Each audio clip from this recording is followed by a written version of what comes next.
इस फिल्म की शुरुआत हुई है एक 15 साल की लड़की मिनी से। मिनी एक ऑडियो डायरी मेंटेन करती रहती है। समय चल रहा है 1976 का। मिनी को कार्टून्स बनाने का बड़ा शौक है। करियर भी एक कार्टूनिस्ट के तौर पर बनाना चाहती है। उसने अपने घर में कई सारे कार्टून्स बनाए हैं। इसमें एक वर्जन लड़की का कार्टून है क्योंकि मिनी भी वर्जन है। वो अपनी ऑडियो डायरी में रिकॉर्ड करती है कि उसे अभी तक कोई नहीं मिला अपना पहला संभोग करने के लिए। इस बात से वो कभी कभी दुखी भी हो जाती है। वो कहती है कि उसे कई बार तो डर भी लगता है कि कहीं वो कम खूबसूरत तो नहीं, जिसकी वजह से उसे संभोग करने के लिए मौका नहीं मिल रहा। मिनी ने अपने डायरी में अपनी मदर शार्लेट के बॉयफ्रेंड मोनरो का कार्टून भी बनाया है। मजाक उड़ाने के लिए नहीं, बल्कि इसलिए क्योंकि वो उसे पसंद करती है। शार्लेट काफ़ी अलग किस्म की लेडी है, काफ़ी आउटगोइंग है। उसका बॉयफ्रेंड मोनरो अक्सर इस घर में आता है। जब शार्लेट नहीं होती तब मोनरो को हक करने का मौका मिनी को मिलता है।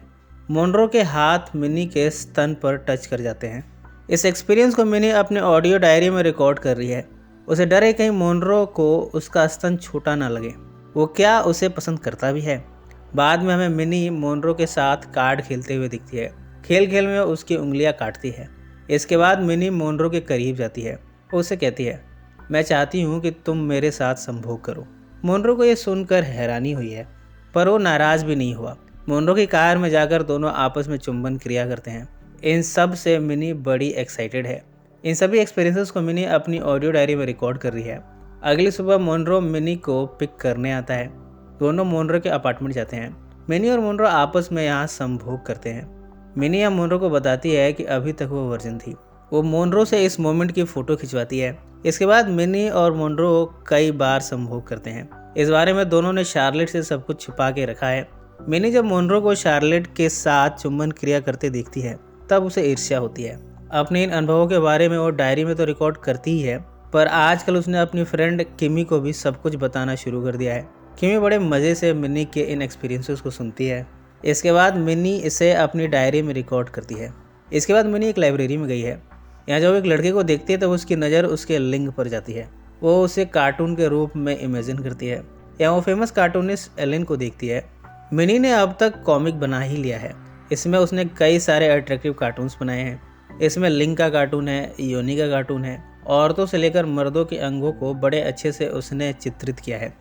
इसके अलावा उसने काफ़ी पहले से एक और कॉमिक बनाया है जिसमें कि एक औरत शहर से वॉक करते हुए दिखती है। इस कॉमिक को मिनी ने एलिन को मेल कर दिया। कुछ दिनों में मिनी की दोस्ती बढ़ गई है क्लासमेट रिकी से।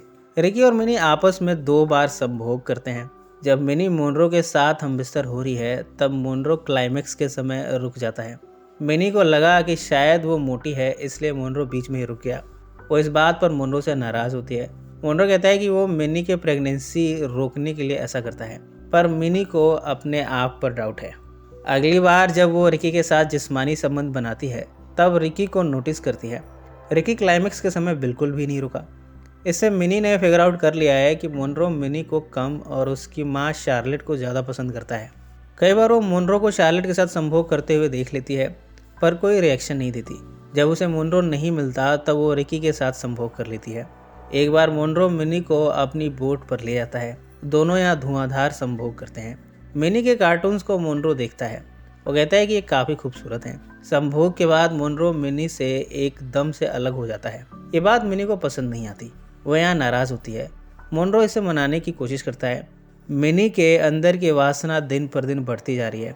इस बारे में वो किमी से बताती है। किमी भी अब मिनी के साथ है। दोनों एक बार में जाती हैं। यहाँ ये अपने आप को वेश्या के गेटअप में ढालते हैं। वेश्या के तौर पर ये लड़कों से मिलती हैं। 2 लड़के इन्हें अप्रोच करते हैं। यहाँ के वॉशरूम में किमी और मिनी इन लड़कों का मुख मैथुन करती हैं। इस एक्सपीरियंस के बारे में दोनों मिनी के बेडरूम में बातें कर रहे हैं। किमी कहती है कि ये ऑप्शन ठीक नहीं था, इन दोनों को इतना आगे नहीं बढ़ना था। मिनी भी इस बात पर एग्री करती है। इन सब में मिनी के स्टेप फादर पास्कल का फ़ोन आया है मिनी को। पास्कल कहता है कि मिनी आकर पास्कल के साथ रह सकती है, पर मिनी इससे इनकार कर देती है। कुछ दिनों के बाद शार्लेट के साथ बहुत बुरा हो गया। उसने अपनी लाइब्रेरियन वाली जॉब खो दी। इस समस्या से डील करने के लिए मिनी और उसकी छोटी बहन ग्रेटेल पास्कल से मिलते हैं। ये पास्कल से फाइनेंशियल हेल्प मांगते हैं ताकि घर के खर्चे चल सके। पहले तो पास्कल काफ़ी इरिटेटेड होता है, पर बाद में वो चेक भेजता है। अब जब पैसे आ गए हैं तब मिनी एक वाइल्ड पार्टी थ्रो करती है। पार्टी के बाद किमी और मिनी मोनरो को संभोग के लिए उकसाते हैं। इसके बाद तीनों आपस में संभोग करते हैं। बाद में किमी और मिनी इसके बारे में बातें कर रहे हैं। किमी को मिनी कुछ परेशान लग रही है, शायद वो नाराज है कि किमी ने भी नशे में मोनरो से संभोग कर लिया। किमी इस बात की सफाई देती है। वो कहती है कि तुम तो वैसे भी मोनरो को पसंद नहीं करती। मिनी यहाँ कहती है कि वो मोनरो को वाकई में प्यार करती है। अब मिनी मोनरो के लिए पॉजिटिव होने लगी है। वो मोनरो से कहती है कि वो उसे प्यार करती है। मोनरो उसे किस करता है। इसके बाद वो मिनी से मुख मैथुन करवाता है, पर मिनी को बिना सेटिस्फाई किए ही उसे छोड़ देता है। मोनरो सिर्फ अपने सेटिस्फेक्शन के बारे में सोचता है, पर मिनी की सेटिस्फेक्शन की बिल्कुल भी उसे फिक्र नहीं। इसके बाद दोनों एक ट्रिप पर जाते हैं। मिनी मोनरो के बेड पर जाकर बताती है कि उसे अफ्रीकन मिला था, उसके साथ उसने अपने नितंबों में संभोग किया। मोनरो कहता है कि उस तरह का संभोग वो भी मिनी के साथ कर सकता है, पर मिनी को प्रॉमिस करना होगा कि वो उसके प्यार में नहीं पड़ेगी। मिनी इसका वादा करती है। इसके बाद दोनों आपस में संभोग करते हैं।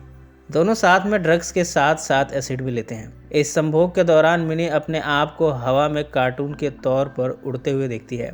इन सभी अनुभवों का वो कार्टून बनाती रहती है। यहाँ मोनरो की तबीयत खराब होनी शुरू होती है। वो कहता है कि वो भी अब मिनी से प्यार करने लगा है। उसे मिनी का साथ उम्र भर के लिए चाहिए। यहाँ मिनी को रियलाइज़ हुआ है कि वो मोनरो से प्यार नहीं करती है, ये तो बस अट्रैक्शन था। पर अब मोनरो ने दोनों के साथ में रहने की प्लानिंग शुरू कर दी है। वो कहता है कि मिनी जैसे ही 18 साल की हो जाएगी, दोनों साथ में रहना शुरू कर देंगे।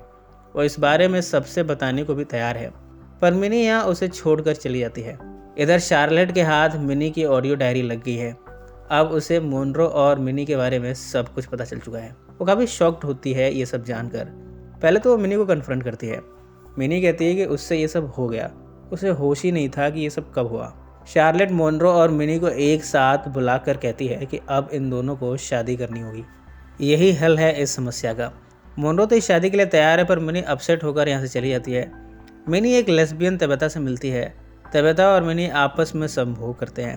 तबेता उसे ड्रग डीलर से मिलाती है। डीलर्स ड्रग तब देगा जब मिनी उस डीलर के साथ संभोग करेगी। ये सब सुनकर मिनी यहाँ से चली जाती है। कुछ दिनों के बाद मिनी को एलिन का जवाब आया है। उसे मिनी के कॉमिक्स पसंद आ गए हैं। वो उसे पे करने को भी तैयार है। उसने मिनी से और भी कार्टून्स मंगाए हैं। मिनी अब बड़ी खुश है। वो मोनरो के पास जाती है। मोनरो मिनी को गले से लगाकर उससे माफ़ी मांगती है। वो मिनी को माफ़ कर देती है, पर अब से वो मोनरो का नाम भी नहीं सुनना चाहती। वो कहती है कि मैं समझती हूँ, इस उम्र में गलतियाँ होना लाजमी है, गलतियों से ही तो हम सीखते हैं। मिनी एलिन को अपने कार्टून भेजती रहती है। धीरे धीरे मिनी की इमोशनल ग्रोथ होने लगी है। उसने मोनरो से मिलकर उसे हमेशा के लिए छोड़ दिया है। वो हमसे बातें करते हुए कहती है कि अपने आप को प्यार करते रहना चाहिए और ऐसे में ही हमें खुशियाँ मिल सकती है। अगर हम प्यार के लिए दूसरों पर डिपेंडेंट रहें तो हम हमेशा दुखी ही रहेंगे। अब वो दूसरों से प्यार पाने के लिए डिपेंडेंट नहीं है। कोई इसे प्यार करे या ना करे, वो खुद से प्यार करती है और अब वो हमेशा खुश रहती है। इसी नोट पर यह फिल्म समाप्त हो जाती है। सो फ्रेंड्स, फिर मिलेंगे ज़िंदगी के किसी नए मोड़ पर।